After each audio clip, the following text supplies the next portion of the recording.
NBA Finals last night? I think so. So, with that being said, how about the outcome of last night's game? 91-85. Miami Heat take it, bro. It was unbelievable. It was such a great game, back and forth. Miami's biggest lead was 8. OKC got a lead as big as 10. But, I mean, for the first time in this series, the first quarter was extremely entertaining. Okay, it was not dominated by one team, a.k.a. Miami, who's dominated the first quarters. But what you got to see was a back-and-forth, evenly matched game. And it was awesome. I watched this game from beginning to end. I don't think I missed more than 30 seconds of gameplay. And instead of saying a tale of two halves, which we said in the first two games, this truly was a great game from beginning to end. Back and forth, star players playing like star players, big defensive stops, big shots made, it was awesome. The NBA commercials of blah, blah, blah, blah, blah, this is big. Last night's game was the definition of why they're advertising like that right now. That game was big. And I mean big. Huge. Awesome performances by both teams. Hey, baby, we're talking about your Bonbon. I know you're very excited with how he played last night. He went for 29 and 14. My man's averaging 30 and 10 through the 3 playoff games. That's so far. ridiculous, dude. And isn't it like only the 4th time in like NBA history that 2 players from the opposite teams are averaging 25 or more a game? Yes, which is just hard to believe. That's ridiculous. But at the same time, I don't know if it's the first time or they're just one of. Like, I know it's like the first time in like 40 years though it's happened. I think you had. I don't have the names in my head. I know it had something to do with like the Lakers. It always has something to do with the Lakers or Celtics. Every single year, every NBA final comparison you're gonna make, it's either Lakers, Celtics, or Jordan. Those are your 3 NBA final comparisons that you're pretty much making everything with. So, you know. My bad. I got to get it out to the Twitter world that we're talking Game 3 finals of the @NBA. That's the only way I can do this, Joe. It's so sad. I got to say you gotta say it while you tweet. How stupid is that? It's like you can't walk it. Can you walk and chew gum at the same time, Dave? I don't think you can. I've never tried. I don't think you can. My walking and chewing style is probably very, very bad. Very rough around the edges.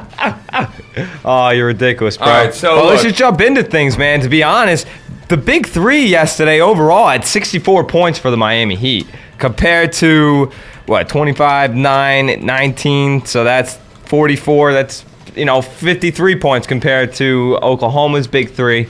But something I wanted to ask you, do you think that Miami's up 2-1 again this year?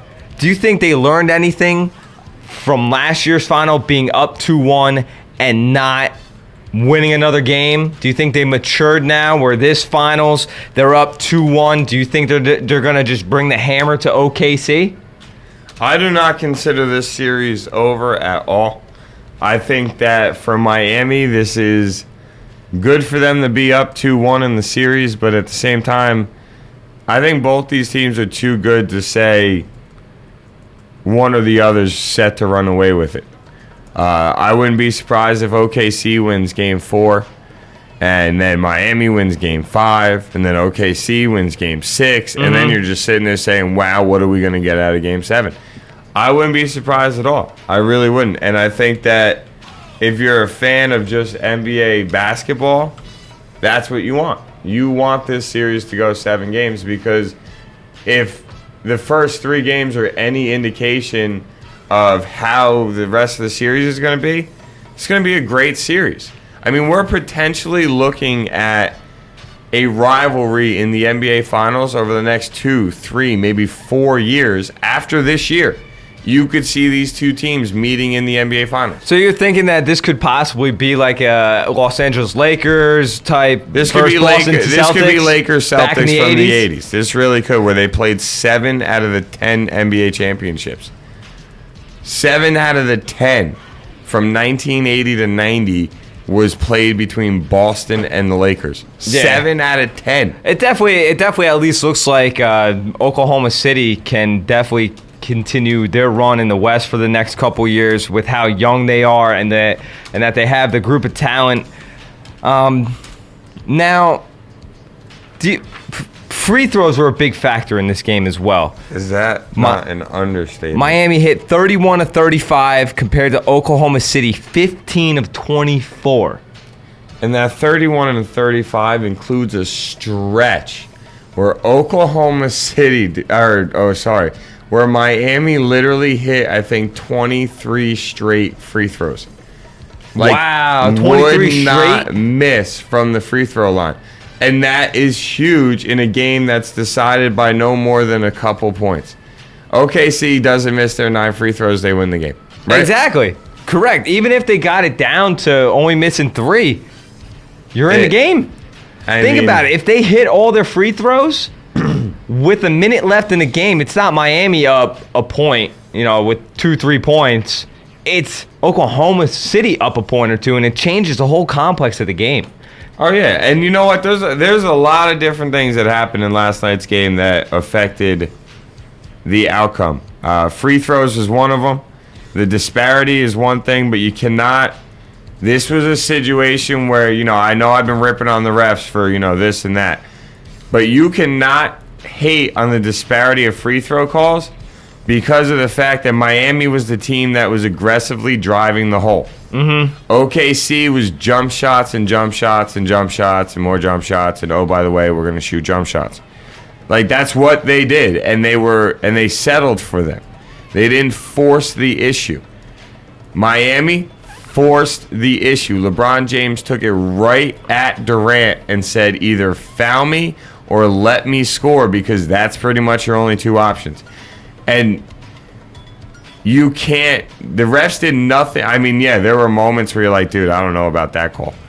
They called it... We're not gonna dive into the refs. There's really no reason to, because last night's game was one of the better officiated games, and a lot of that has to do with everybody's boy, Joey Crawford. Joey Crawford. Everybody's boy, Joey C. No, everybody loves Joey Crawford.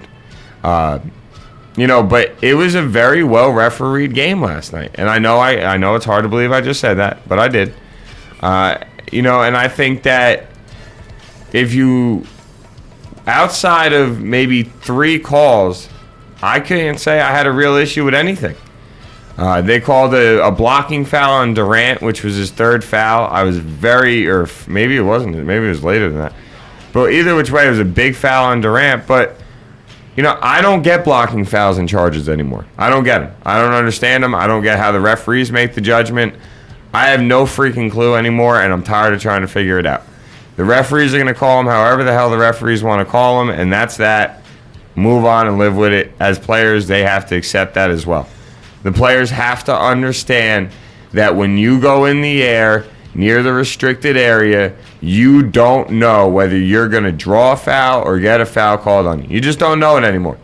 So drive it right at them. Make them either really regret taking that charge or really regret getting a blocking foul.